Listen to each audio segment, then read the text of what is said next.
আমি নাকি ওর বাবাকে বকে দিচ্ছি, জানি না কি জাদু আছে এই পায়েসে, প্রত্যেক দিন পায়েস আর পায়েস। আজকে রাত্রে তাই যে বাবার জন্য, মানে ছেলে বাবার জন্য পায়েস আর একটু বাঁধাকপির ঘন্ট, আর ছেলের জন্য তাই করেছি, দুজনকে দিয়ে দিই।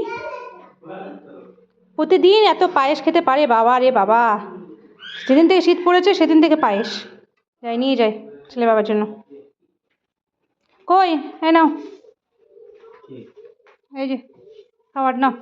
চল ডিনারটা করে নি। না না, হ্যাঁ দাঁড়া তোর জন্য আনছি। কি যে আছে জিজ্ঞেস করবো এখন, কি আছে এই পায়েসের মধ্যে?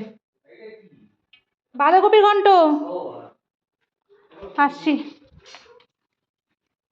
এই নে, ওকে ওখানে বসাও না, বসাও ওখানে বসাও, তুমি হাতে নিয়ে খাও।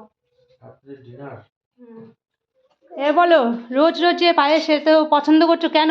রোজ রোজ কোথায়, শীতের দিন তাই। শীতের পায়েস আমার ফেভারিট, শীতের দিনে একটু সপ্তাহে খাওয়া কয়দিন বেশি হয়ে পায়েস যায়। হয়? শীতের দিনেই একটু হয়ে যায়, গরম পড়লে খাওয়া বন্ধ হয়ে যাবে। শীতের দিনে মানে খেতে ভালো লাগে তো, আমার ফেভারিট তো পায়েস। দুপুরবেলা ফোন করে বলছে কি যে পায়েস করো তো, আবার খেজুরের গুড় নিয়ে এসে দিয়েছে পায়েস খাওয়ার জন্য। ঠিক আছে, এই ব্যাগে কি দেখো বলছে দেখো। কেমন লাগছে? ভালো। এই তো পায়েস ওই প্রেমিক, রিভিউ দিচ্ছে এত সুন্দর করে, তুমি ওটা ভিডিও করছো না?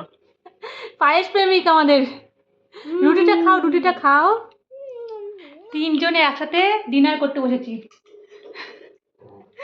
আমার ডিনারে যে বাঁধাকপির ঘন্ট, একটু চাউমিন নিয়ে এসেছিল আমার জন্য, আর রুটি। এই তো বাবা এবার মন দিয়ে পায়েস খাচ্ছে রে বাবা। কেন কি হয়েছে, খাচ্ছ?